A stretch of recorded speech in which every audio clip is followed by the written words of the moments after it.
Cara, não pensa muito, vai lá e faz. Porque assim como a startup ou você, sei lá, correr 100 quilômetros, não faz sentido nenhum, não faz sentido. Não faz sentido você abrir uma startup no Brasil. É a pior coisa que você pode fazer.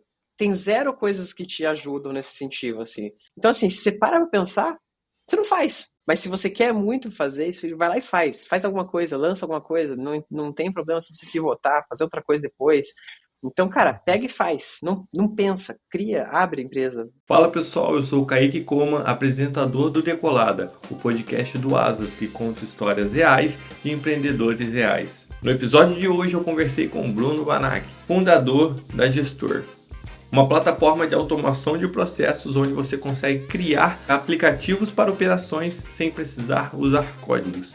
E no nosso bate-papo a gente conversou sobre a trajetória do Bruno no mundo da tecnologia e sobre como o no-code tem impactado o universo da tecnologia nos últimos anos. Mas antes da gente seguir para o episódio, é muito importante que você se inscreva no canal, clique no sininho para receber as notificações dos próximos episódios e curta esse vídeo aqui para nos apoiar em mais conteúdos como esse. Se você tem alguma sugestão de convidado, deixa aqui no comentário, beleza? Bora pro episódio.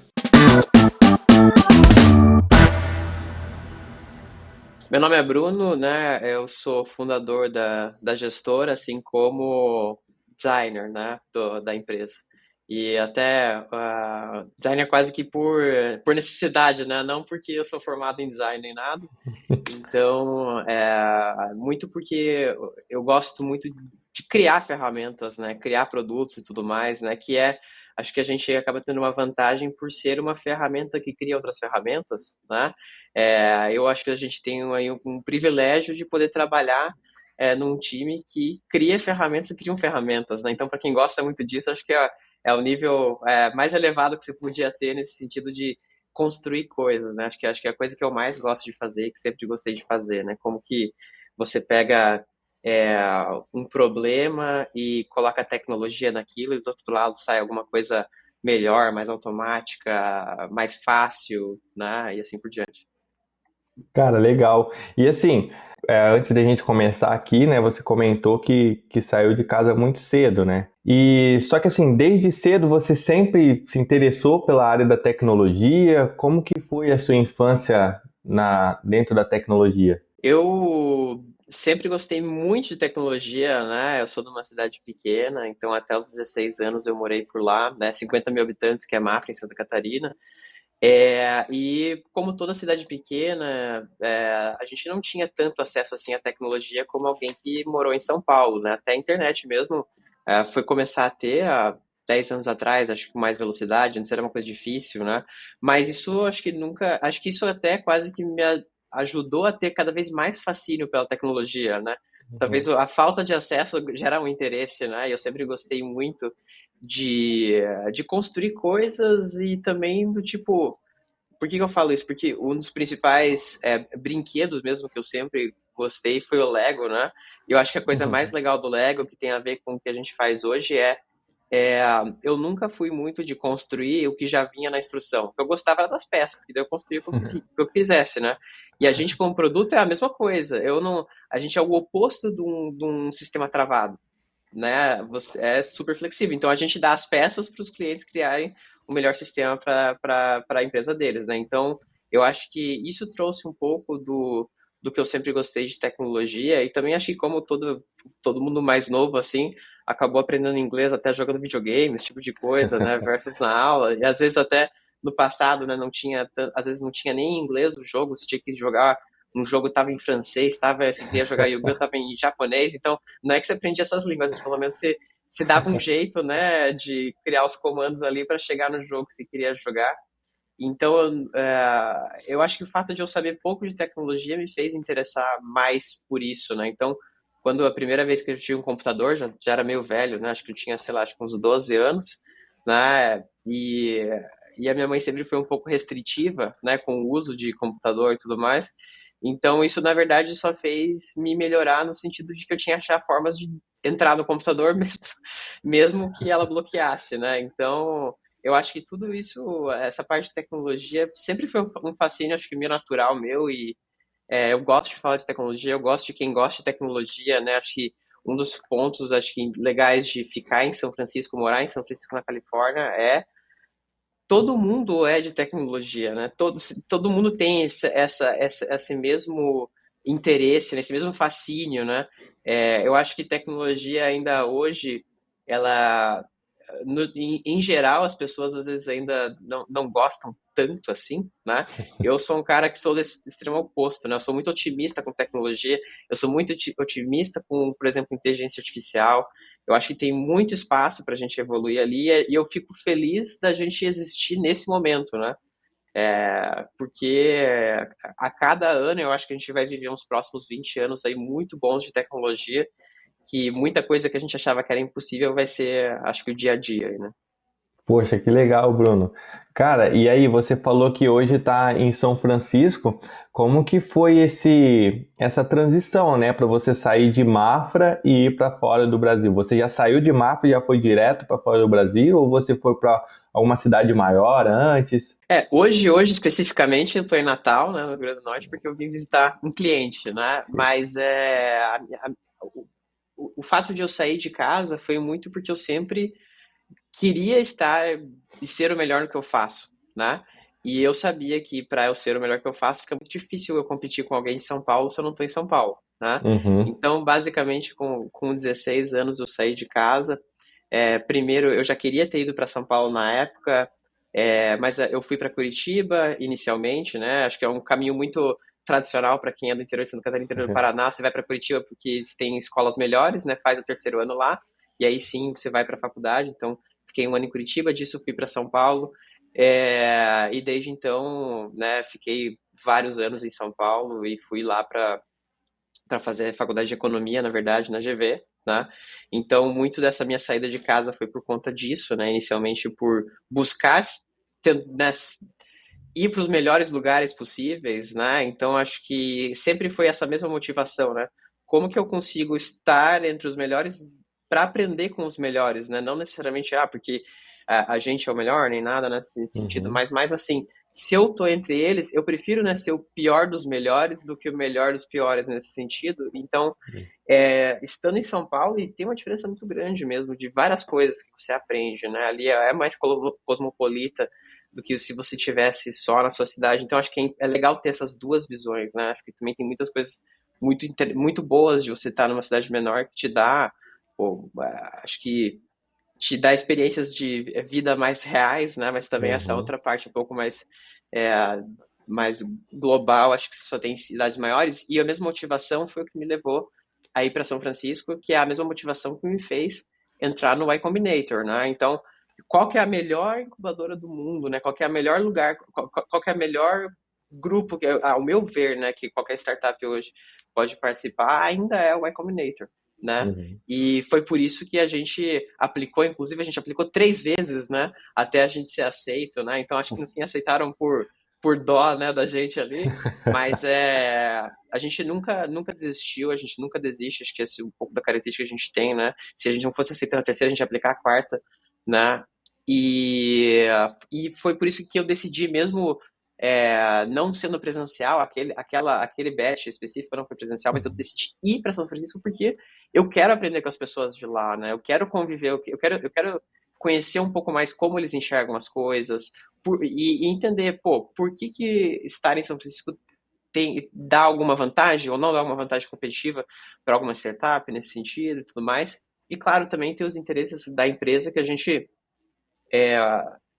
o fato da gente querer ser, a gente ser uma empresa global e cada vez mais querer ser uma empresa global, né?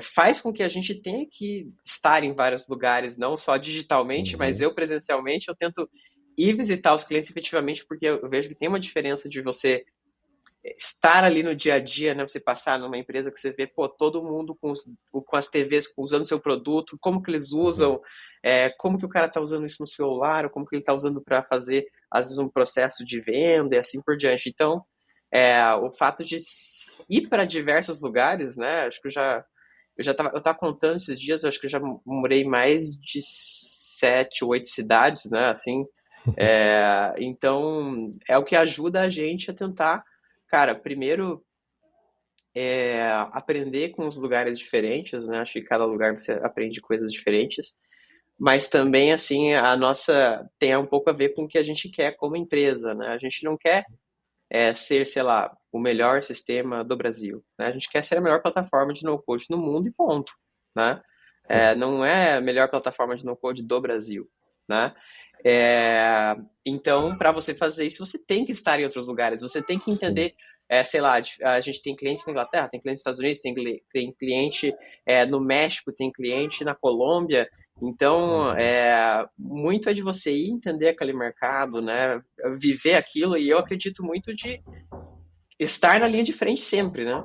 Uhum. Né? Então, tanto é que, tipo, eu não gosto de me colocar como CEO da empresa. Eu acho que não eu acho que óbvio, assim, óbvio que tem CEOs, etc, pessoal que gosta mais, mas eu, pessoalmente, eu prefiro ser é, o designer da empresa do que o CEO, porque eu prefiro muito mais construir, e eu acho que se você tem um foco em construir e melhorar sempre o produto, você tem que estar muito próximo de quem está usando, de quem poderia usar, né?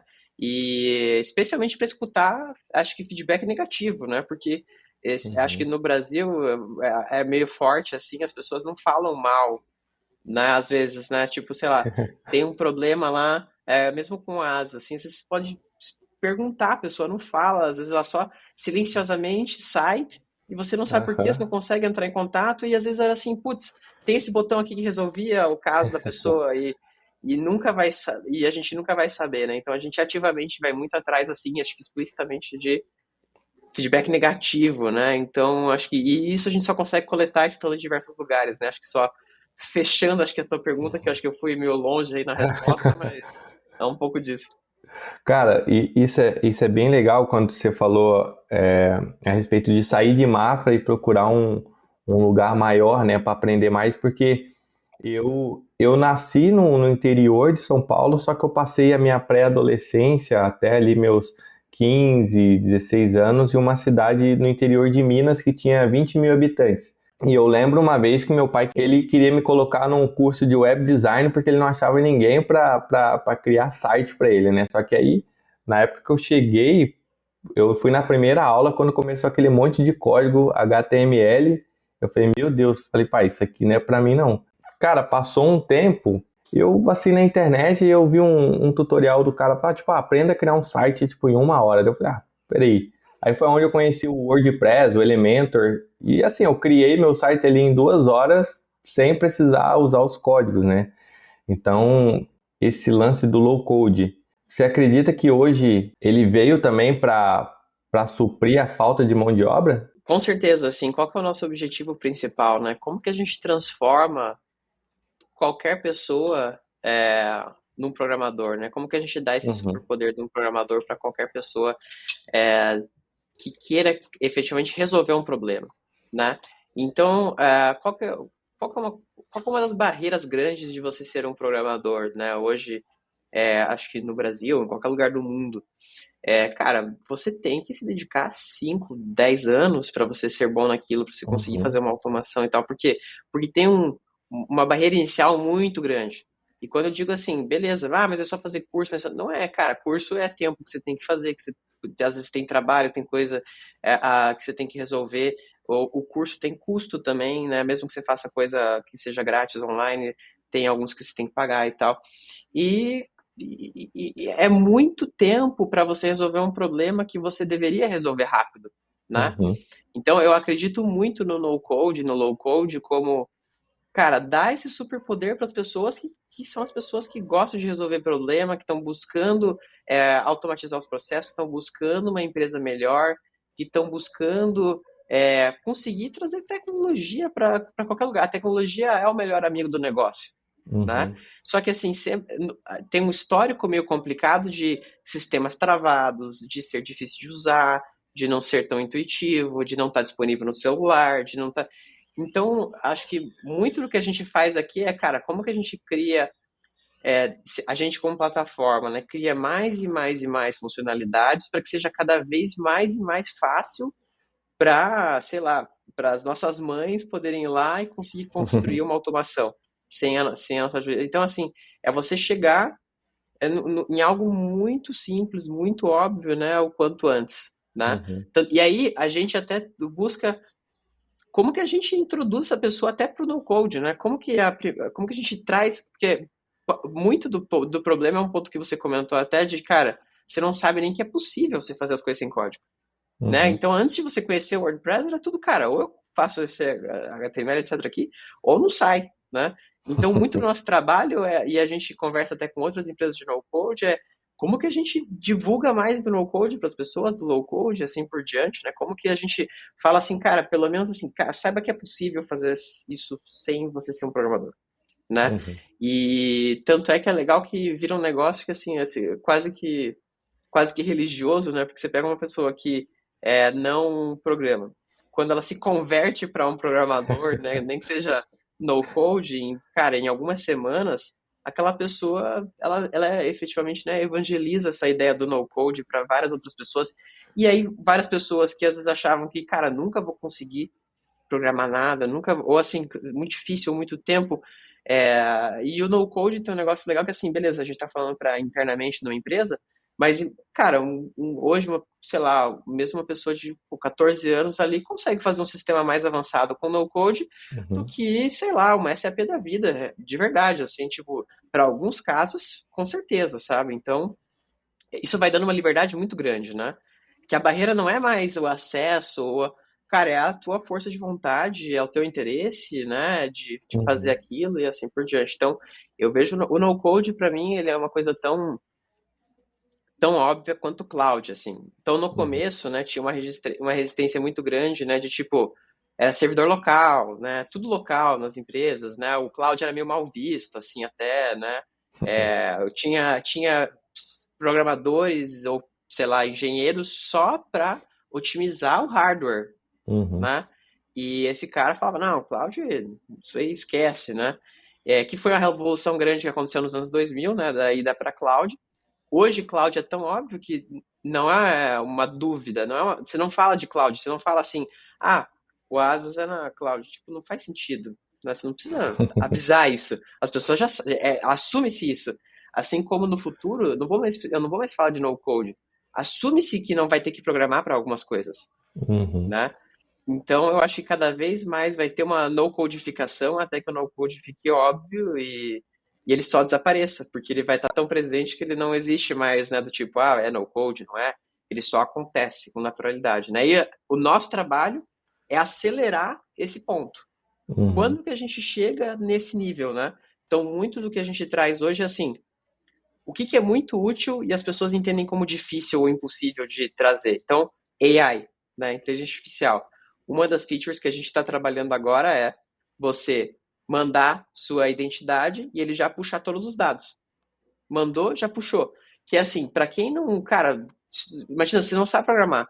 E aí você já vai começar programando com AI, né? Já fica já duas complicações ali. Sendo que é você ir lá, criar um campo, mandou a imagem, foi. Não tem. Você já está usando AI no seu dia a dia, você já está usando o que tem de utilidade daquilo. Né? Claro, tem toda a glória do AI, mas assim, é útil. Né? E o nosso trabalho é como que a gente traz mais e mais coisas que são complexas, mas são úteis para o dia a dia das pessoas, de um jeito mais acessível possível. Né? Uhum. Então, eu acredito muito no no-code. Eu não sou programador. Foi um dos motivos, acho que talvez, que incentivaram a criar uma empresa de no-code, né? Porque para mim, pessoalmente, eu não queria ficar, sei lá, 10 anos aprendendo uma linguagem, assim como eu também não sou Uhum. muito fã de aprender outras línguas, etc. Né? Porque o começo é muito chato, assim, né? De você pegar as regras. A parte legal é a parte que você cria coisas, que é o finalzinho. Então, por que Sim. eu já não posso chegar no finalzinho, né? Então, é, muito do que a gente faz é como que a gente... É como se a gente conseguisse quase que assim, imagina que você quer ser médico. Daí eu falo assim, cara, você vai ganhar o superpoder do médico em 2 semanas, Rafa. A saúde no Brasil ia ser muito melhor, concorda? Sim. Tipo, claro que é um paralelo muito mais difícil de ser feito, né? Aham. Mas assim, meio que fica mais fácil para as pessoas entenderem o que acontece com o programador. Se eu falo pra você, cara, se vira um programador em, né, sei lá, 2 semanas, usando no code, Uhum, talvez você não faça uma cirurgia no cérebro do cara lá, que é uhum. super complicado e tem que ter uma especificidade muito alta. Mas, cara, às vezes já medicar alguma coisa mais simples já consegue, né? Então, a mesma coisa para o no-code. Então, cara, 99% das coisas dentro de empresas, pelo menos, você já consegue resolver muito bem com o no-code, né? Pelo menos quando a gente fala de back-office, né? Coisas internas da empresa, né? E a gente quer chegar no 100%, né? E para 200%, então sair do back-office para outras coisas também. Então, eu acredito que o no-code é, é uma das melhores coisas que pode acontecer para quem não sabe programar e para quem sabe programar. Porque você reduz o volume de coisas que às vezes só tomam tempo do time de desenvolvimento, do tipo, eu quero que o lead venha dessa forma para mim, que mande um WhatsApp, que alguém do time poderia estar fazendo e o programador que ele consegue fazer daí. Cara, vamos fazer o nosso produto ser melhor, vamos fazer aqui o nosso aplicativo oficial ter mais funcionalidade, vamos fazer um reconhecimento facial, não sei, ele vai trabalhar naquilo que é core, naquilo que gera valor real, né? E deixa o restante do time ali já preparado para, cara, coisas do dia a dia. O próprio time organicamente vai criando soluções melhores, até porque ele tem mais contexto daquele processo, né? Uhum. Então hoje como que é às vezes, né? Acho que é bem comum nas empresas. Tem um problema, e tem uma reunião, daí tem uma squad que seja, e tem um desenvolvedor, daí tem todo o pessoal, daí eles têm que explicar para o desenvolvedor por que é um problema, e aí eles vão discutir uma solução juntos, e aí vai ter uma implementação. E aí depois disso ainda tem uma segunda parte que todo mundo esquece, que é o quê? Manutenção. Manter um código seu é a parte que realmente é cara, não é fazer. Fazer tudo você faz, mas aí manter é difícil. Por isso que existe muito sistema legado em empresa e por isso que ele é geralmente um grande problema. No no-code, não. Ele é, primeiro, é muito fácil de você manter no sentido de quer uma funcionalidade nova, vai lá e coloca, né? Muito mais Uhum. simples. E o segundo plataformas como a gente evolui todo segundo. Então, automaticamente, você já está usando a melhor plataforma possível naquele dia, né?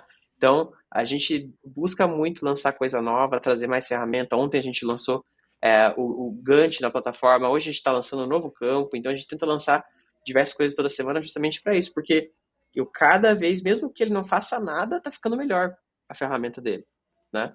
Então, no code para mim vai ser presente cada vez mais nas empresas. A gente vê clientes criando times de no code, né? E vai ser uma obviedade tão óbvia como eu comentei, que só vai virar um time de processos, sabe? Ou de automação interna, vamos dizer assim. Uhum. E aí você para de falar de no code, só fala de resultado mesmo. Cara, e isso que você falou é muito doido, porque essa questão dos adolescentes, dos jovens, uma pessoa de 14 anos, você acaba introduzindo as pessoas mais cedo no mercado de trabalho com um conhecimento absurdo, porque até essa questão que eu comentei do criar o site, passou um tempo depois, teve um pessoal de um projeto social e tudo mais que perguntou se eu fazia site. E até então, tipo, eu não tinha tempo para aquilo. Só que aí o filho de um dos donos desse projeto, ele, cara, era um menino apaixonado por tecnologia, só que não tinha tanto acesso assim, né? Eles moravam numa cidade menor e ele tinha ali na faixa dos seus 15, 16 anos. Eu passei esse tutorial para ele. Passou assim, uns 7 meses, eu fui perguntar, né, como que tava, e falou, cara, o Ianzinho aqui já tá vendendo o site, já tá fazendo as coisas assim, site para outras empresas. Eu falei, cara, que coisa doida, tipo, uma coisa que tornou totalmente de fácil acesso para um jovem tipo, de 15, 16 anos conseguir trabalhar também com isso, né? E sem saber de programação. E claro que depois daquilo ele despertou interesse nele em querer estudar mais profundamente nisso e, consequentemente, esse dinheiro que ele ganhou criando esse site, ele conseguiu pagar os estudos dele. Então, isso é muito legal. E você falou que não é programador. E, Bruno, como que surgiu, então, a ideia do gestor? Foi uma junção de coisas, né? Na época, a gente tinha uma empresa de serviços, né? Então, é, eu e o Gui, quando a gente tinha essa empresa de serviços, a gente basicamente construiu ela por três motivos, né? A gente gostava de trabalhar junto, a gente gostava de tecnologia E a gente precisava fazer dinheiro, né? Então, a coisa mais óbvia que todo mundo abre aí é uma empresa de serviço. Quando a gente fala em empresa de serviço de tecnologia, assim, cara, faz de site a integração, ao que vier, a gente conseguir entregar, a gente coloca um valor e entrega, né? E o que acontecia com muita recorrência era assim, ô, eu tenho meu RP aqui, mas é muito travadão, queria que fosse um pouco mais flexível, que eles conseguem me ajudar. Tem um Salesforce, mas é muito difícil. É, queria poder assim, aí a gente via muito cliente que vinha de Salesforce e tal, fala assim, cara, preciso de uma integração com tal coisa. Daí a gente falava, 70 mil. E o cara, pô, super caro e tal. Eu falei, cara, esse é o número de horas, efetivamente, que vai custar pra gente entregar um projeto. Porque, não porque a gente quer ficar enrolando, mas porque é difícil você implementar coisas nessas ferramentas, né? Demora Uhum. efetivamente para acontecer. E aí eles sempre com uma sensação do tipo, pô, mas eu devia poder ir lá e fazer. Tipo, meio que assim, eu não quero contratar teu serviço, eu quero poder ir lá e fazer. A gente entendia isso, né? Claro que a gente, como empresa de serviço na época, não tinha muito o que fazer, assim, cara, né? A gente pode fazer. Então a gente tinha o contato com o cara que, quando o cara chegava na empresa de serviço, já era o cara de negócio. Porque o time Uhum. interno já tinha falado para ele, provavelmente, ó, cara, não dá, tô cheio de coisa aqui. Vai arranjar um jeito externo, sei lá, de fazer isso aí, contrata alguém. E aí esse cara tinha orçamento, mas não tinha, ele não era programador, não ia conseguir fazer lá. Então ele chegava na gente. E acontecia com muita recorrência isso, tipo, putz, mas, eu queria eu mesmo poder fazer isso, eu sei o que eu quero como solução, porque deveria ser mais fácil e tal. A gente via isso, mas a gente, como empresa de serviço, não se ligou, né? Continuou tocando o barco ali com a empresa de serviço, vendendo as coisas que a gente tinha. Mas, em paralelo, uma vez eu voltei para ajudar a minha mãe em Mafra, mesmo na farmácia dela. Né, acho que, é, como, assim como o engenheiro elétrico, quando ele volta para casa, o pessoal fica pedindo pra ele consertar a TV. Eu, como era formado em economia, ela achava que tinha que consertar alguma coisa de finanças da farmácia, né? Só que aí ela falou, ó, tenho 1000 planilhas aqui, tá tudo uma bagunça, eu não sei como que tá meu faturamento, se tá bom, se tá ruim, o que tá acontecendo. Eu tenho um sistema da farmácia, aí eu peguei tudo aquilo de planilha, sistema da farmácia, tem um sistema super antigo, tinha que ficar, sei lá, colocando F12K, não sei o que, para chegar no estoque 3, que era o estoque certo. Tinha servidor próprio, então às vezes aquilo lá ficava, pifava, perdia todos os dados, e pô, uma farmácia de 10 pessoas não faz sentido nenhum, né? E mais aquele monte de planilha e mais uma pessoa que só ficava copiando e colocando em planilha, né? Ajustando as planilhas ali e tal, e mais a contabilidade.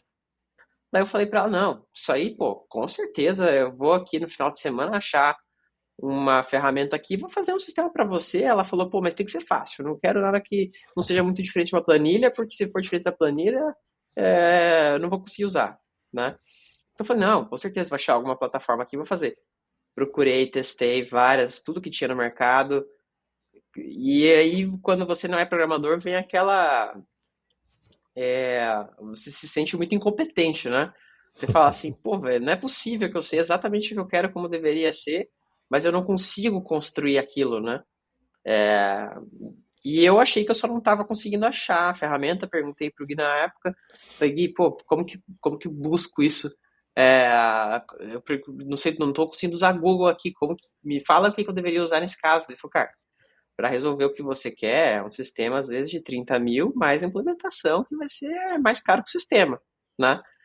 Aí eu falei, cara, não é possível, né? E aí a gente se ligou, né, dessa coisa do tipo, os clientes queriam um sistema flexível no fim do dia, queriam eles mesmos poder fazer as coisas. Uhum. A minha mãe, no fim do dia, é a mesma coisa. Ela queria poder ter um sistema dela que, que em vez de ela ter que se adaptar ao sistema, o sistema que se adaptasse à realidade dela, né? Uhum. Por quê? Sempre quando tem muita planilha numa empresa, por que todo mundo gosta de planilha? Porque é flexível. A planilha, ela é um resultado do ERP ser travado, né? Porque se o ERP fosse flexível, por que tem planilha? Tava tudo no ERP, né? É, Então a gente viu isso e na época, cara, fui saber o que era no-code, sei lá, um tempo depois, assim, né? Não é que a gente criou porque queria ter um negócio no-code. A gente só queria o quê? Cara, tem que ser fácil para as pessoas, para o empreendedor criar seu próprio sistema que reflita a operação dele. E não que ele tenha que usar o que eu falo que é o certo, né? Uhum. Por isso que o pessoal às vezes pergunta, como que fala o nome da empresa? É gestor, se é gestor, o que que é? No comecinho era gestor com J mesmo, porque a nossa frase era gestão do seu jeito. E a gente brincava com o G e com o J, né? E até um pouco tentando ser contra a gramática, no sentido de, cara, é a minha empresa, se eu quiser que seja com J, vai ser com J, né? Então, e não eu que tenho que me adaptar à gramática. Ah, não tem que ser com G. Quem falou? Sabe, tipo, não tem essa. Assim como não é um ERP que vai vir me falar, tem que ser com G. Não, é Uhum. com J. Por quê? Porque eu quero, porque a minha empresa funciona assim, né? E aí, né, a gente agora trabalhando, né, em vários países, o pessoal acaba falando mais Gestor ou Jester, às vezes, né, que traz muito a ideia do Jester em inglês é o bobo da corte, né, que esse é o nosso ícone até da logo atual, né. Por que que eu acho, o pessoal inicialmente achava, putz, mas é bobo da corte. Eu falei, não, é ótimo que é bobo da corte. Por quê? O bobo da corte, ele, sei lá, no reinado todo, ele é o cara que faz de qualquer coisa, é o mais flexível possível para fazer o rei rico, né? Para fazer o rei feliz. E o rei para a gente é o usuário, e a gente é o sistema que faz o que quiser, né? Então essa ficou a ideia do nome da empresa, né? Que acho que deu certo, deu sorte aí nos dois ambientes, né? E quando a gente percebeu que, na verdade, essa necessidade de ter algo simples de construir, que é, qualquer pessoa pudesse ir lá criar uma automação, criar um aplicativo, criar um Kanban, um dashboard, uma tabela, etc. Não era uma necessidade de só Brasil, era uma necessidade de mundo.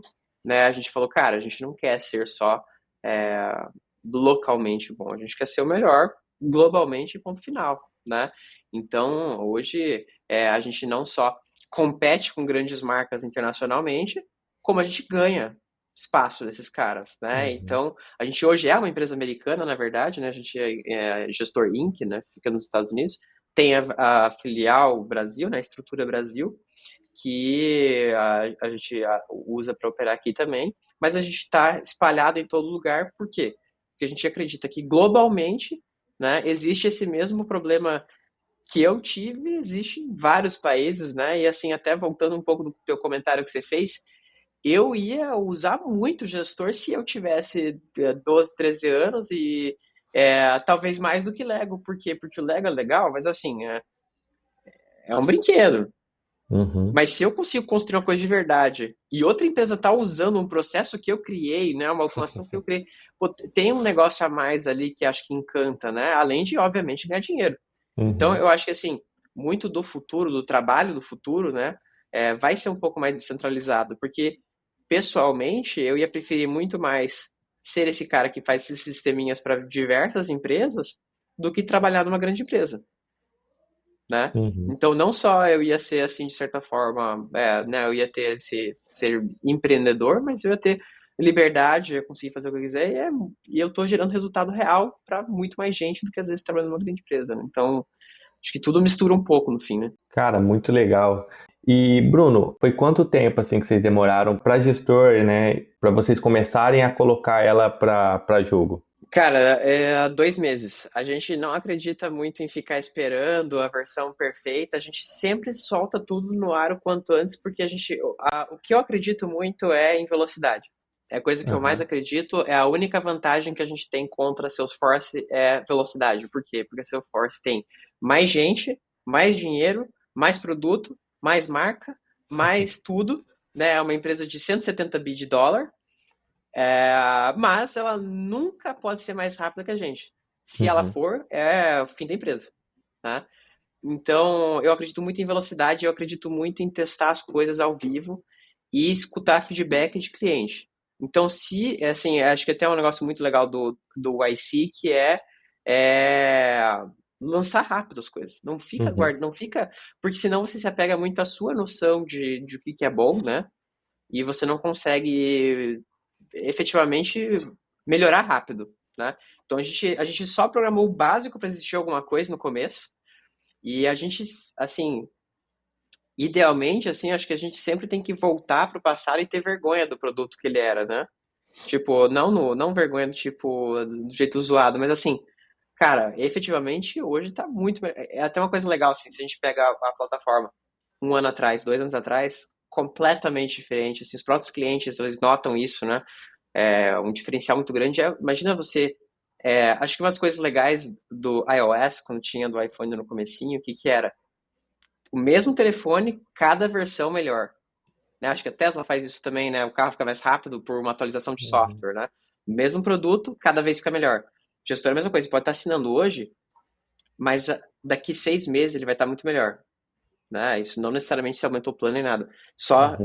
naturalmente ficou melhor. Então a gente programou assim o básico 2 meses, já colocou no ar. Assim, os primeiros clientes eram heróis, né? Porque, cara, não era, sinceramente, e eu acho que tem que ser assim, acho que para qualquer startup, cara, coloca no ar. Claro, você tem que compensar de outras formas, pelo sistema às vezes não ser tão bom, não resolver tanta coisa, mas coloca pro ar, coloca, não ter medo, sabe? Tipo, não ter, Uhum. acho que o empreendedor ele não pode ter medo de rejeição, né? Que acho que assim como um bom vendedor não pode ter medo de não, né? O empreendedor também. Porque se você tem muito do tipo, não, vou proteger meu produto aqui e tal, não vou te mostrar porque tô num, sei lá, stealth, eu não acredito muito nisso. Talvez para algum setor específico de, sei lá, biotech, alguma coisa muito que daí, beleza, tem um segredo de metodologia, patente e tal, né? Mas no nosso Uhum. caso, a gente até compartilha muito, porque a gente sabe o quão difícil é criar uma ferramenta que a gente está criando. Se alguém for lá tentar copiar, a gente sabe que vai ter um belo de um trabalho para chegar no mesmo ponto. E outra, não só chegar no mesmo ponto, mas a gente sempre vai ser mais rápido, a gente sempre vai buscar ser mais rápido. Então, se a gente pega uma outra empresa que copia e cola nosso produto ali, a gente sabe que daqui 6 meses eles já vão estar para trás de novo. Porque a Uhum. gente acredita nessa velocidade. Então, é por isso que a gente lança coisa, basicamente toda semana tem feature nova. Pode ser uma feature grande, pode ser um incremento menor ali, mas tá sempre um pouquinho melhor, né? E pode ver que você entra no produto, tem várias coisas beta. Tem, mas por quê? Porque a gente não fica, a gente já vai testando, a gente já deixou um aviso, claro que em algum momento passa de beta e tal, mas assim, já tá lá pra, cara, a gente obviamente testa em casa também antes de lançar, Uhum. mas assim, já tá lá para você já começar a pegar, usar, pegar um feedback e tal, e vai ser sempre assim, né? A gente vai estar sempre em beta, a gente vai estar sempre melhorando, né? Não vai, é, sabe, aquela coisa do tipo, pega um sistema hoje, esses mais travados, pega ele 10 anos atrás. Mesmo sistema. O cara não mudou nem o Windows 98 lá, que ele usa de design até hoje, assim, né? Então, eu acredito muito nisso. Assim, os ciclos de desenvolvimento têm que ser muito curtos, têm que ser muito rápidos, né? A gente acredita muito em velocidade. Então, por isso que tempo que a gente até uma comparação interessante, né? Talvez, acho que o Airtable ele ficou 2 anos internamente sendo desenvolvido até que ele fosse lançado. É uma coisa dessa linha.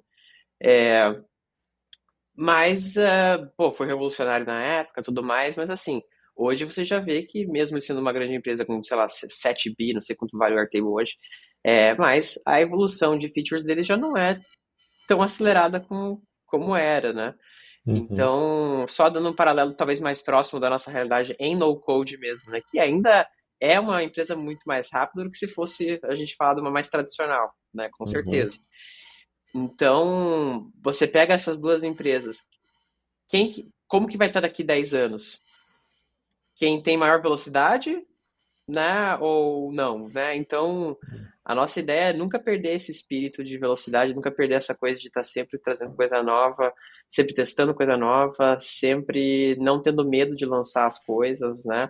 Ao mesmo tempo que, óbvio, tudo que já existia vai também ficando melhor, vai ficando mais estável, mais rápido, assim por diante, né? E Bruno, e em cima disso, cara, igual vocês criaram em 2 meses, né? Trazendo essa questão de muita gente segurar um produto e às vezes até mesmo desistir, né? Por que que você acha, né, que muitos empreendedores falham? Porque realmente é muito difícil, né? Acho que uma coisa que para vários empreendedores que eu converso com muita gente de startup, né? Acho que vocês devem ter uma realidade parecida também, mas assim, cara, todo dia dá tudo errado. Todo dia.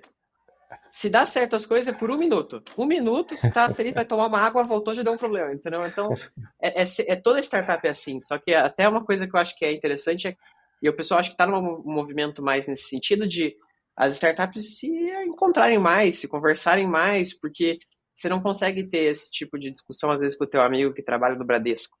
Ele não vai entender o que é só outra pessoa que está em startup, um outro empreendedor que vai entender o que é esse ponto, e isso ajuda por quê? Porque daí você percebe que, porque senão você vai achar que é você que tem uma coisa de errado. Então, assim, putz, na minha startup dá tudo errado, porque eu vi aqui que os caras acabaram de levantar 20 milhões de dólares, lá só dá tudo certo. Aí, se você for conversar com aquele fundador lá, ele vai falar, cara, levantamos, mas aqui tá pegando fogo em tudo, tá, né? Um caos, né? Claro que, assim, na notícia não vai sair isso, né? Mas Uhum. para toda startup tem isso. Por quê? Porque se você está criando uma coisa nova, você está crescendo com velocidade, crescer é doloroso. É fácil você fazer a mesma coisa, né? Você às vezes fala assim, agora fechou o produto, vai ser isso. Cara, beleza. Agora não vai ter mais bug, porque não tem coisa nova, consertaram Uhum. tudo. Suporte já sabe todas as respostas, porque não tem coisa nova também. Ótimo, né? Mas se você fala assim, cara, a gente vai cada vez mais revolucionar essa parte financeira. Vai ter fricção, vai ter coisa nova, vai ter gente perdida, vai ter problema, vai ter competidor querendo entrar, vai ter o governo colocando regulamentação em cima de você. Então, assim, é o caos sempre. E eu acho que, aí respondendo mais diretamente a pergunta, acho que muito não dá certo porque o pessoal desiste, né? E acho que essa é a parte mais difícil, é não desistir, né? Porque daí dá a impressão assim, ah, mas só dá certo se tiver venture capital. Eu não acho isso real, eu acho que ajuda. Eu acho que tem que cuidar para não entrar num ciclo vicioso com venture capital. Eu acho que se você conseguir levantar esse dinheiro, tudo bem, acho que ajuda, mas eu acho que não, você não deveria criar uma startup para pensando no próximo round. Não é assim. Só faz sentido essa loucura pro VC, para startup, ao meu ver, não faz. Tá? Eu acho que agora, com essa crise grande das startups que a gente está tendo aí no último ano, fica cada vez mais claro que, cara, startup tem que dar lucro, eu acredito muito nisso também. A gente deve atingir a lucratividade daqui muito pouco tempo, né? Que é algo difícil, né? Especialmente para que assim, não é que a gente, isso não quer dizer que a gente desacelerou, a gente continua Uhum. acelerando, mas a gente também quer ter vida infinita, né? Uhum. Porque quando dá uma crise dessa, né? Se acabou ali, acabou, né? Para todo mundo. Se você está numa velocidade muito grande de gasto, né? Você não consegue viver para sempre. A gente quer ser uma empresa que daqui 100 anos ainda está automatizando, sei lá que tipo de tecnologia que tem no futuro, Uhum. né? E para isso você tem que existir. Então, boa parte é não desistir, mesmo quando tá muito difícil, né? E vai estar sempre difícil. Então, do nosso lado, a gente tenta sempre manter um ritmo de crescimento, né, o mais acelerado que a gente pode, falando assim, comercialmente, né, crescimento de base e tal, mas do produto a gente sabe que cada dia que passa, ele tá melhor e ele se vende mais sozinho. Porque ele tá melhor, Uhum. porque ele tem mais coisa, porque ele resolve esse problema, porque ele tá mais simples e assim por diante. Então, o que a gente faz é criar esse ciclo. E aí é meio que assim, se tá tudo, né, acho que de por que é tão difícil empreender, por que muita empresa move. Tem a parte de é difícil e não pode desistir, mas também às vezes você não tem dinheiro para começar o negócio, né? Então o que a gente fez na época? A empresa de serviço que a gente bootstrap no começo, né? A gente usava o nosso próprio dinheiro da empresa de serviço para fazer o gestor à noite, né? Meio que era assim, serviço de dia, gestor à noite. Que assim, a gente não gostava, particularmente eu não gosto de ter empresas de serviço, né? Mas era o que a gente precisava para poder fazer o que a gente queria, que era o gestor. Veio um Venture Capital e nos ajudou a, tipo, cara, agora a gente vai 100% focar na ferramenta, não precisamos vender serviço. É, mas imagina que a gente não conseguisse fazer isso, o que a gente ia fazer? Seguir com a empresa de serviço, ia ser um pouco mais lento, até a gente entender, tipo, ó, tá rolando bem aqui, ou a gente ia conseguir escalar sem a nossa presença tão grande na empresa de serviço, tudo mais, geraria uma fonte de renda e seguiria lá, né? Então, eu sei que falar parece que é fácil, parece que é óbvio, né? Mas não é, é difícil, é difícil. Uma empresa de serviço também não sai vendendo toda hora, né? Abre um site lá com a empresa de serviço, não vem lead nenhum, né? É desesperador, né? Então, mas assim, muito acho que não é porque você não conseguiu o venture capital que você não é uma startup que você não tem que continuar também. Acho que tem um pouco disso, Uhum. mas acho que o mais importante que resume tudo é não desistir, né? Então, pô, a gente já passou por várias crises internamente, né? Várias, e vão ter várias no futuro, por quê? Porque a gente vai continuar forçando o crescimento, melhoria da plataforma, né? Só é fácil para quem não muda, para quem não muda tá lá, né? Mas para quem não muda, eventualmente ou vai virar, né, vai ficar naquele patamar para sempre, e é isso, ou desaparece, né? Uhum. E a gente não quer desaparecer e nem ficar igual, né? A gente quer estar sempre melhor. Ah, legal, Bruno. E você tocou aí na questão de passar também por várias crises, passar por dificuldades. Para você, qual que foi o processo mais difícil, assim? Acho que desde a sua saída de Mafra, assim, você tem algum período, alguma fase que foi difícil para você ali? Eu acho que assim, a parte mais complicada, teve duas partes bem complicadas assim, né? Acho que no começo da empresa, a gente nasceu no meio do Covid, então a gente ia ter nossas primeiras conversas com Venture Capital e todas foram canceladas, ia virar call, e a gente não queria que fosse via call, porque a gente não acreditava tanto em call naquela época, né? Era, pô, o cara vai me dar milhões e eu vou fazer um call com o cara, né? Era uma ideia que não fazia sentido, hoje em dia é meio normal. É, Então a gente esperou, a gente usando o nosso próprio dinheiro ainda por alguns meses, né? Então isso foi meio apertado ali pra gente, até saber se, tipo, cara, vamos conseguir fazer a empresa ou não, né? Acho que foi um período meio incerto que a gente teve ali. E eu acho que, assim, um segundo momento que eu acho que acontece com várias startups também foi que eu tinha um cofundador, ele saiu, né, por motivos pessoais e tudo mais. E sempre quando tem a saída de uma pessoa que é muito importante para a empresa, você tem que se adaptar, tem que, né, até ajustar tudo e seguir em frente. Então, e naquele mesmo momento ainda me deu trombose na perna, então foi mó um bolo assim que Nossa. aconteceu, né? Meio aleatório, né? Aconteceu isso aí. Hoje eu tô bem, não tem nada, mas tipo foi tudo meio junto assim. Então foi um período meio complicado, era um período de baixa, porque geralmente dezembro, férias, daí também quem vai sair comprando software na praia, né? É um pouco mais difícil. Então mistura um pouco de tudo ali, né? E foi um momento um pouco mais complicado, mas assim, qual que foi o legal? A gente muito rápido conseguiu se adaptar e seguir, melhorar e tipo, parte disso nos ajudou a refazer algumas estratégias que fazem parte do nosso crescimento hoje, né? Uhum. Então é sempre aquela coisa, acho que é ruim quando tem coisa ruim, é ruim, mas mais uma chance de você fazer alguma coisa melhor, né? Então, eu acho que e a gente tenta sempre numa lógica de quase que assim, cara, quanto pior, melhor pra gente, porque a gente tá pronto pra batalha, assim, né? Então, essas crises que dá para um tipo de produto como o nosso é bom, no sentido de as empresas buscam mais eficiência. Quando você tem 50 mil pessoas, 50 mil programadores ali, para que automatizar as coisas se eu tenho um time inteiro para fazer um produto do zero? Agora, quando você tem 10 caras para fazer o mesmo trabalho de 50 mil, cara, você vai ter que ser eficiente, senão ferrou, Uhum. né? Então, quando está na abundância, pode ver, abundância, o que sai bastante? Você vai ver várias startups de CRM. É sempre assim. Uhum. Abundância, CRM está bombando, assim, CRM para qualquer coisa. Na crise, CRM desaparece. Não tem mais startup CRM.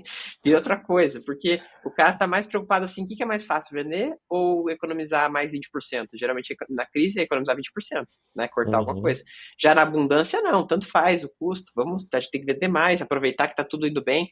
Então, CRM, então assim, é claro que não é tão óbvio, assim, não é tão um para um a relação do que acontece, mas esses problemas, dificuldades que acontecem, né?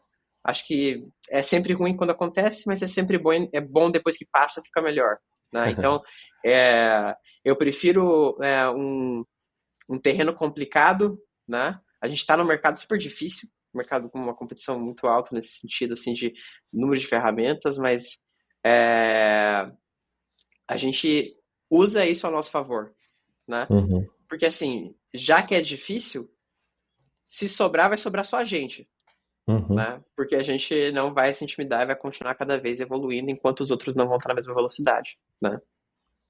Ah, legal, Bruno. E assim, ainda em cima disso, olhando assim a sua trajetória, né, o Bruno, tem algum momento, alguma decisão que você gostaria que fosse diferente? Eu acho que eu perdi muito tempo trabalhando para empresa grande. Eu acho que uma vantagem que todo mundo que está na faculdade hoje, etc., é ter a possibilidade de nem ir para a faculdade e empreender. Porque hoje é uma possibilidade. Quando eu Uhum. estava na faculdade não era tão óbvio assim. O que tinha de startup era peixe urbano, era o pessoal lá, tipo Easy Taxi, Mobile, né? Que era o começo das startups no Brasil ali, né? Então não era tão óbvio, e não era óbvio que você ia fundar uma, era óbvio talvez que você fosse trabalhar numa, sabe? Uhum. Então acabei perdendo um tempo ali trabalhando em empresas grandes. Acho que a maior lição é que eu nunca mais vou trabalhar em empresa grande. Eu prefiro, sei lá, se não, por algum motivo não deu certo, etc. Sei lá, vou vender picolé na praia, mas eu não vou trabalhar como diretor do não sei o que da empresa grande lá. Acho que não tem, para mim, não é algo que funciona. Então, se eu pudesse ter começado alguma empresa, qualquer que fosse antes, teria sido melhor. Na verdade, assim, o caminho ótimo, quase, ao meu ver, para quem às vezes também está pensando em se envolver com startup, cara, vai trabalhar numa startup pequena, né? Vai Uhum. aprender, é lá que a coisa pega fogo de verdade. Uma startup muito grande, dessas que todo mundo conhece, já não é uma startup, já é diferente. Quando você tem 2.000, 3.000 funcionários, 4.000, sei lá, 50.000, você já não é mais uma startup. Você pode ter essa fama de startup, mas não é mais startup. Faz um tempo já, na verdade. Então você não aprende tanto quanto se você vai para uma empresa, uma startup menor, se joga no fogo lá, que é onde você tem que fazer um pouco de tudo, que é o mais próximo de empreender possível. Porque Uhum. quando você começa, é só você para tudo, né? Sim. E assim, é um dos motivos que hoje eu sou designer. Ah, não tem designer? Pô, vou ver quão difícil é fazer esse negócio. Uhum. E aí fiquei, meio que, né, oficialmente com a posição, né? Mas eu acho que é um pouco disso que você acaba criando nessa habilidade. Então, se eu pudesse ter feito isso antes, nem que eu tivesse empresas que quebraram, sabe? Tipo, ó, tudo bem, sabe? Sei lá. É, mas teria acelerado um pouco mais. Acho que talvez o gestor teria existido antes. E a gente hoje estaria num patamar ainda mais avançado, né? Mas acho que, né, não dá para a gente falar, acertar, consertar passado é fácil, né? Uhum. Então, acho que a partir de hoje eu já fico um pouco mais esperto, pelo menos eu não sei que eu não volto, né? Ô, legal, Bruno. Cara, nossa, a gente já tem aqui 54 minutos aqui. Vamos passar para uma parte aqui mais pessoal porque assim, se for para conversar de tecnologia, é uma área que eu gosto pra caramba também, então me amarro demais em pesquisar sobre isso. Mas trazendo agora para o lado pessoal, né, Bruno? Como eu tinha dito, eu dei uma stalkeada ali e eu vi que a corrida se tornou uma paixão, né, para você, assim. Como que foi, cara? Que surgiu essa paixão, né, pela corrida? Eu vi que em 2019, foi 2019 que você foi de 0 a 100. Como que surgiu essa paixão pela corrida? Não, legal. Na verdade, eu sempre gostei muito de esporte, né? Acho que quando eu era criança eu era gordo, mas eu era um gordo que corria muito. Então eu comecei a ter problema Uhum, no meu joelho, porque obviamente meu corpo não aguentava, né, o meu peso. E aí o médico falou basicamente, cara, ou você faz uma cirurgia nesse joelho ou você para de comer, né? Aí eu não queria fazer cirurgia, então eu parei de comer. Acho que comecei na época, entrei na academia, acho que 13 anos eu tinha, mais ou menos. E de lá eu sempre fui muito ativo nesse sentido, mas eu acabei me lesionando, eu tive que operar meus dois ombros, né? E aí, como eu tive que operar meus dois ombros, eu não podia usar muito mais o meu braço tão ativamente na academia na época até recuperar. E uhum, aí, o meu treinador da época, ele tava fazendo mais coisa de perna, né? E ele fazia corrida de aventura, que é quando você tem o trail run, você tem às vezes uma canoa, uma bike, etc. Tem corridas diferentes. E aí ele falou, na verdade, pô, vai ter uma corrida de trail, né? Trail é uma corrida geralmente numa montanha, né? Não é diferente de uma corrida na cidade. Ele falou, uhum. cara, ó, é uma corrida pequena, 17 quilômetros. Eu acho que agora como você tá aí se recuperando, vamos lá, vamos ver se você gosta e tal, vamos comigo. Fiz essa prova, foi a primeira prova que eu fiz de corrida, assim, eu nem corria, não estava treinando nem nada, né? Primeira prova que eu fiz e sem muito treino nem nada, e aí eu fiquei em terceiro da categoria naquela época lá daquela prova. E aí, meio que assim, eu gostei do esporte, porque não era só um negócio de corrida, você tinha que ter força também, porque você tem que Uhum. subir, né, a montanha, etc. Tem todo o negócio de ser no meio do mato, que eu prefiro, né?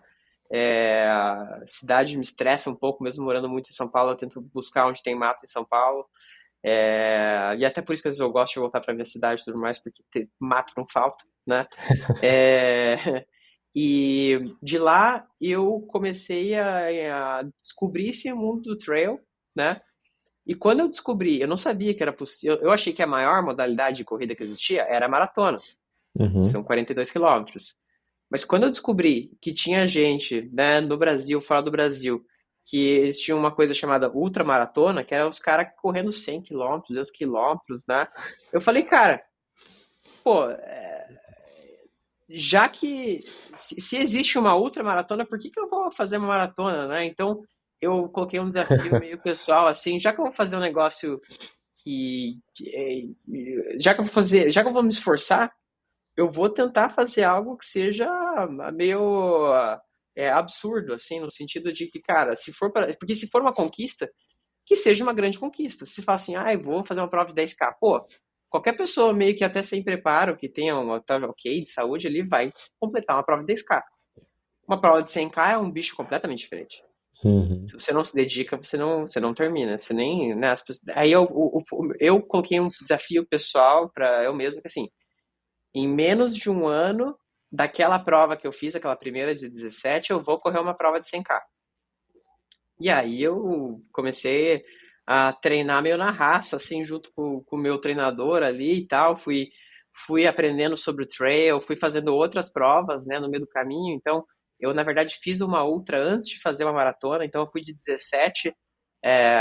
E aí eu já tive a minha primeira foi de 50, aí 50, acho que eu fiz uma de 75, aí duas de 80 e a de 100, isso em um ano, né? Então, foi muito treinando muito na raça ali, né, para conseguir chegar no 100K. E agora, né, o meu objetivo é sempre pegar provas cada vez mais difíceis, né, e cada vez ir para distâncias mais longas ou até o legal do trail também é que você não só tem a distância, mas assim a parte mais difícil não é ir longe, né? A parte mais difícil é também toda a imprevisibilidade que existe nessa prova. Então, Uhum. cara, pode chover, pode um bicho te atacar, pode você tem sol, atrapalha pra caramba, você larga de madrugada, então às vezes de madrugada tá frio, de dia tá quente pra caramba, você tem que carregar água com você, então você coloca uma mochila. Então, como numa startup, tudo pode dar errado, e é uma trajetória longa, e não é impossível você correr 100K, se você quiser. Só não pode desistir, que é igual Uhum. startup, no fim do dia, sabe? Acho que o que eu gosto do trail, nesse sentido, do ultra, né? Um paralelo com startup é que é sempre um bando de doido que tenta, é, quem não desiste é quem chega no fim e é quem vai ter sucesso no esporte. E é difícil e muita gente acha que não é possível, mas é assim, né? Então, assim, a prova em si é fácil. O difícil é o quê? É todo dia você treinar pesado, né? Uhum. Não é um volume baixo de treino para você chegar numa prova dessa. São meses, às vezes, se preparando para uma prova. Então, chegar lá e fazer, óbvio que a prova em si, ela é complicada, né? Você tem que se esforçar muito. E uma coisa que é importante também é o seguinte: quando você chega nesse volume, né, nesse esporte, que eu vejo que o esporte está crescendo muito, e eu quero que cresça muito cada vez mais no Brasil, que é o trail, o ultra e tudo mais, você não corre com a perna. Depois de certo ponto, você está correndo só com a cabeça, só com a alma Uhum. mesmo, porque teu corpo já desistiu há muito tempo atrás, né? E é aquela coisa também do tipo, quem quer começar no trail, não pensa muito, pega e se inscreve.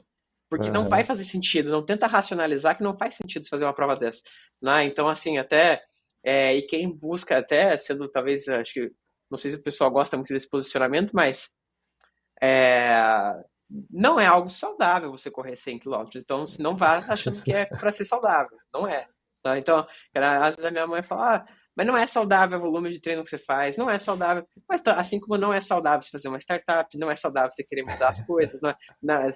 Se for para pensar só em saudável, pô, sei lá, você faz uma coisa normal, mas aí você nunca vai conquistar nada, né? Então, até Uhum. acho que um pouco um pouco com relação à startup também, eu acredito muito no. É um pouco contraditório, porque todo mundo fala, tem que ter equilíbrio. Eu acho que não. Se você quer conquistar algo extremo, e uma startup é algo extremo, acho que isso as pessoas às vezes esquecem. ter uma startup de Uhum. sucesso é extremo. Não tem equilíbrio. Você vai ter que se dedicar muito mais do que qualquer outra empresa. Mas você Uhum. poderia estar, sei lá, abrindo, não sei, uma farmácia que seja. Poderia até ganhar dinheiro mais rápido, poderia até trabalhar menos, etc. Mas aí, beleza, você pode ter teu equilíbrio ali e tal, o que você quiser. Mas se quer fazer algo extremo, fazer startup é algo extremo.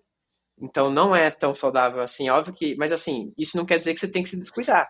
Por quê? Uhum. Porque parte de chegar lá é conseguir chegar lá, é não desistir. Aqui é a mesma coisa no esporte, que é a mesma coisa na startup, tá? Então eu acredito, por isso que eu gosto tanto do Ultra e por isso que eu gosto tanto de startup, porque eu acho que eles têm similaridades, né? Que um ajuda o outro no fim do dia. Quando tem um problema grande e vai correr 40 quilômetros de treino aí pra você ver se alguma solução não sai, né? Então, eu acho que muito veio por isso, assim, né? Um pouco, acabei caindo um pouco nessa, não sabia que existia, foi o meu treinador que me apresentou, mas hoje em dia aí, sempre, e aí uma coisa legal também, acho que voltando para a primeira pergunta sempre que eu tô numa cidade nova, eu busco uma corrida local. Então eu Pô, que legal. conheço, né, muito dos locais que eu tô, mesmo em São Francisco, fiz umas 3 corridas por lá, fiz agora em Utah também, uma corrida muito legal lá, que lá eles têm montanha de verdade, montanhas grandes, então já fiz em vários outros lugares, né, isso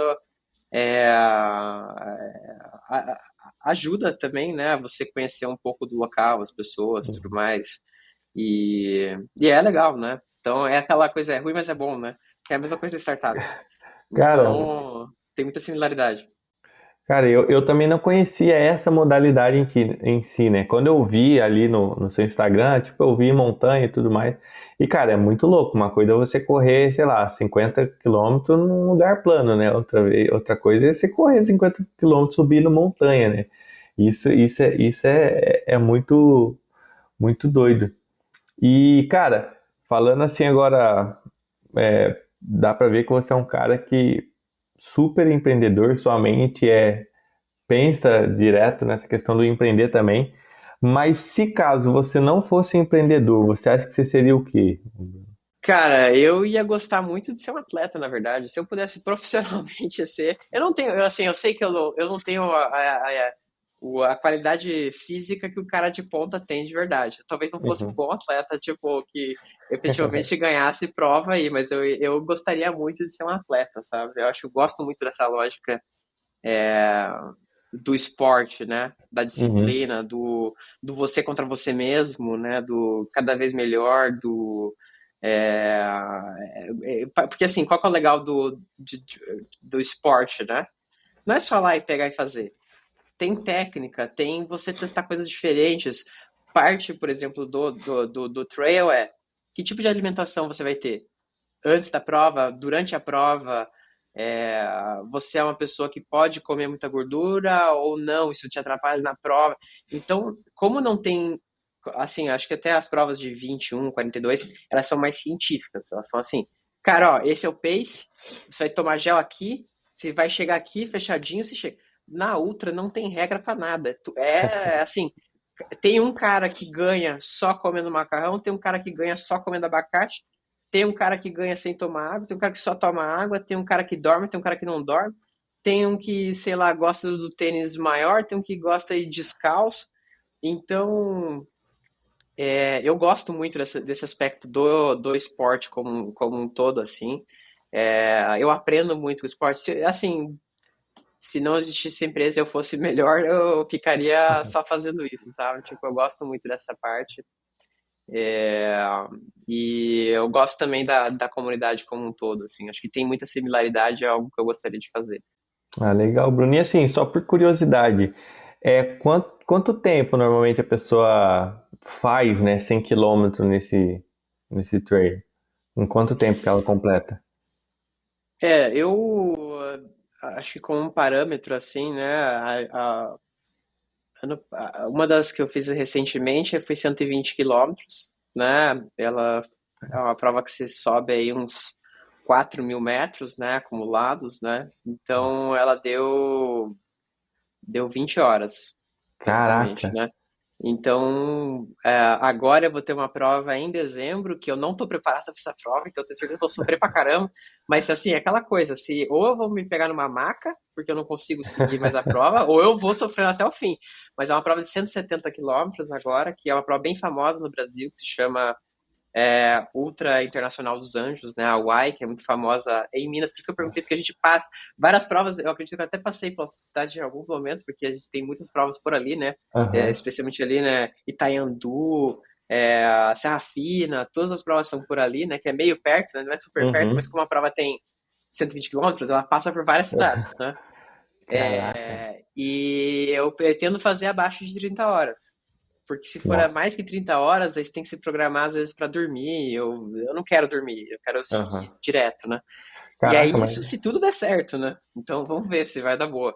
Nossa, e como que é, no caso, assim, falando do seu, né? Você falou que cada um tem um jeito diferente, mas o seu preparo para poder correr 20 horas, né? Que eu imagino, assim, a questão tanto de hidratação, a questão da, da- do corpo, né? Da proteína, como que você se prepara, assim? É, eu obviamente tenho, né, treinadores, tenho acompanhamento médico também, né, para não dar muito de louco, né? Porque assim, a coisa que mais pode te atrapalhar em qualquer prova é lesão. Uhum. Então, e sempre vai ter lesão. Se você tá- é igual na startup, você está tentando fazer uma coisa nova, você vai fazer alguma coisa que você vai puxar o limite a mais do que você poderia. No esporte é a mesma coisa. Se você vai ter lesão, por quê? Porque você está tentando ficar mais rápido, você está tentando ir mais longe, assim por diante.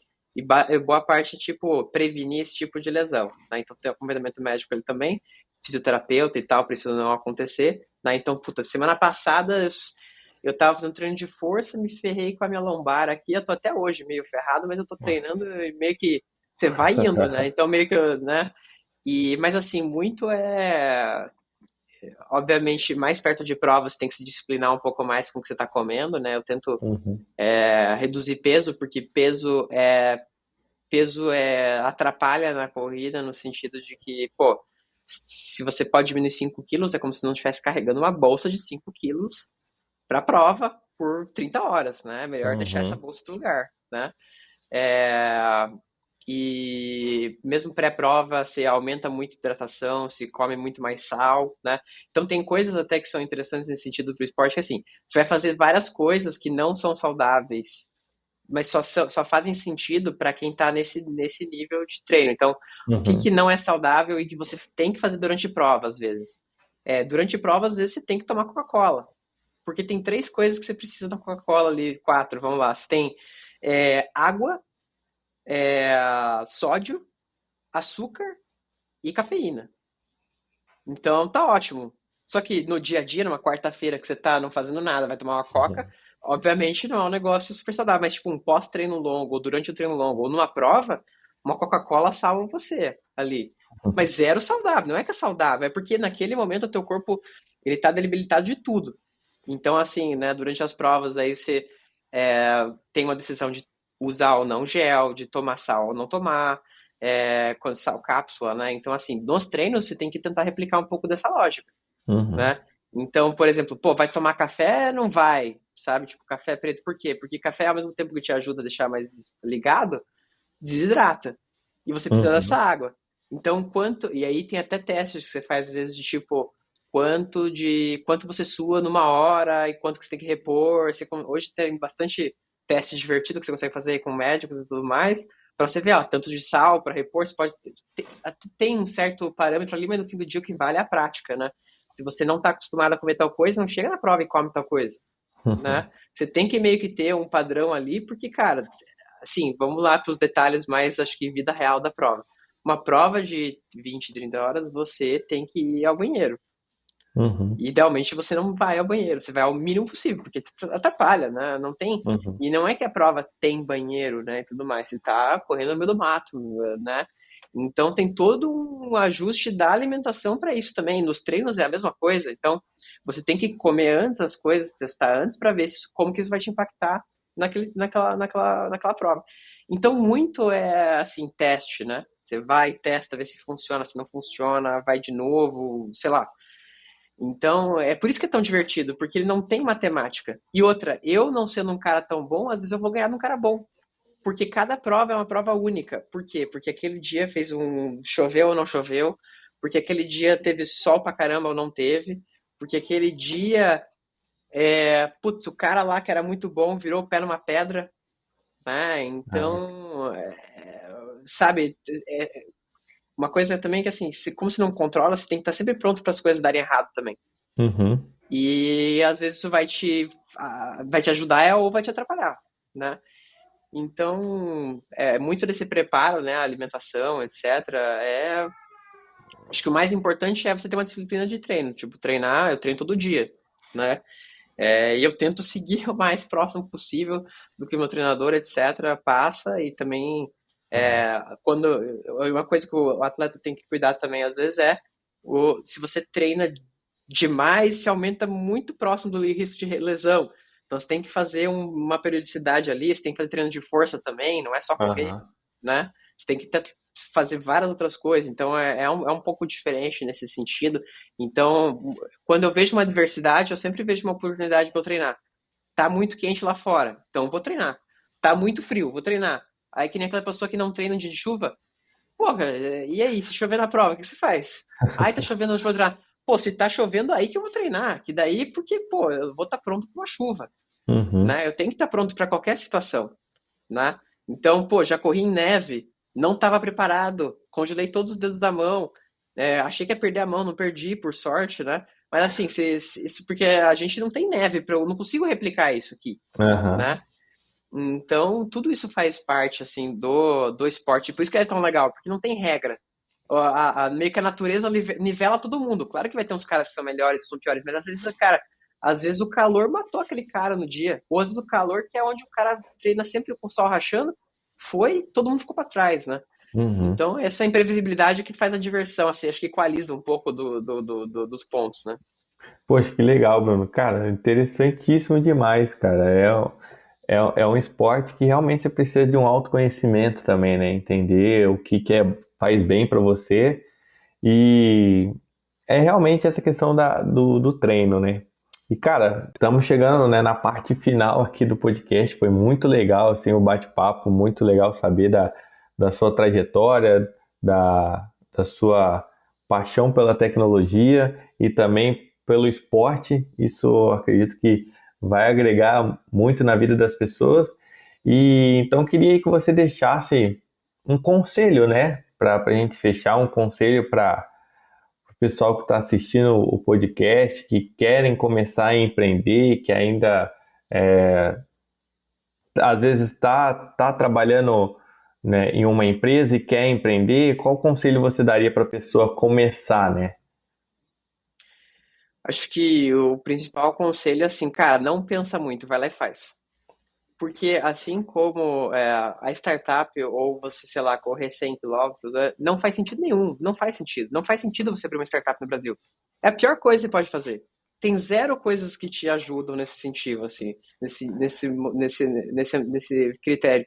Então, assim, se você para pra pensar, você não faz. Mas se você quer muito fazer isso, vai lá e faz. Faz alguma coisa, lança alguma coisa. Não tem problema se você pivotar, fazer outra coisa depois.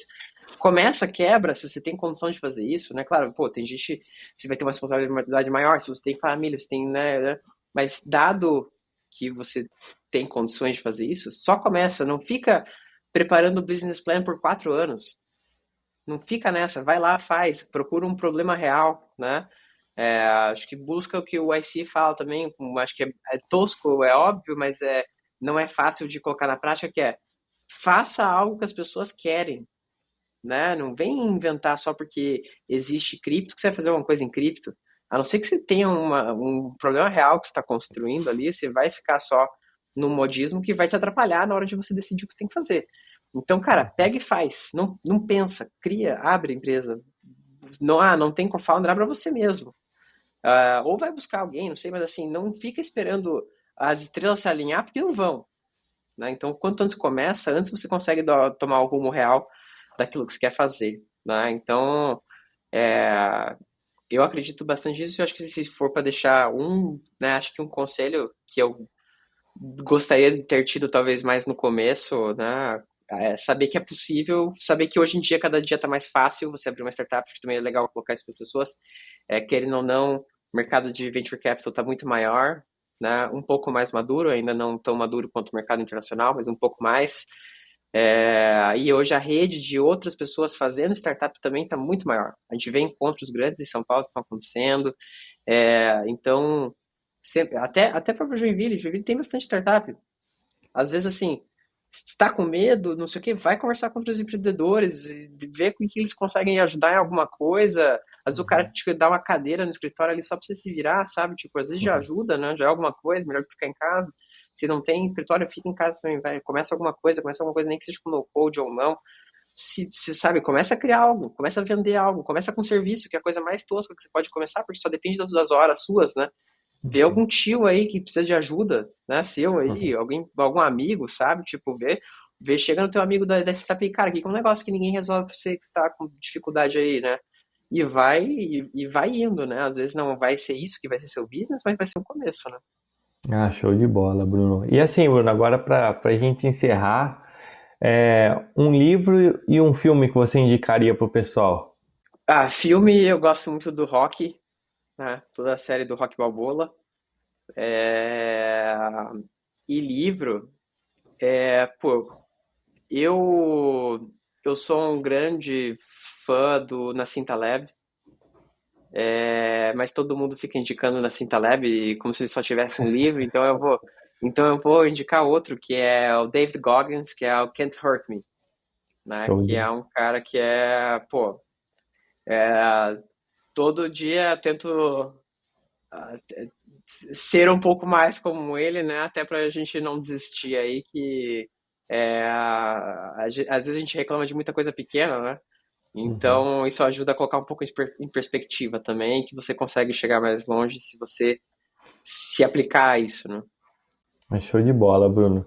Cara, então muito obrigado aí mais uma vez por aceitar o convite. Muito obrigado por compartilhar sua experiência, compartilhar a sua vivência. É, eu aprendi bastante aqui nesse bate-papo e espero daqui uns anos conversar novamente com você e ver mais da trajetória que eu acredito que não para por aqui, né? Tem muito a se fazer. E então é isso, Bruno. Obrigado e fica aí aberto para você falar aonde as pessoas podem te encontrar, como que elas podem se conectar com você. Hoje, né, o nosso site é gestor, né, com J, né, .com ou .com.br ou .com/pt para quem quer em português, né?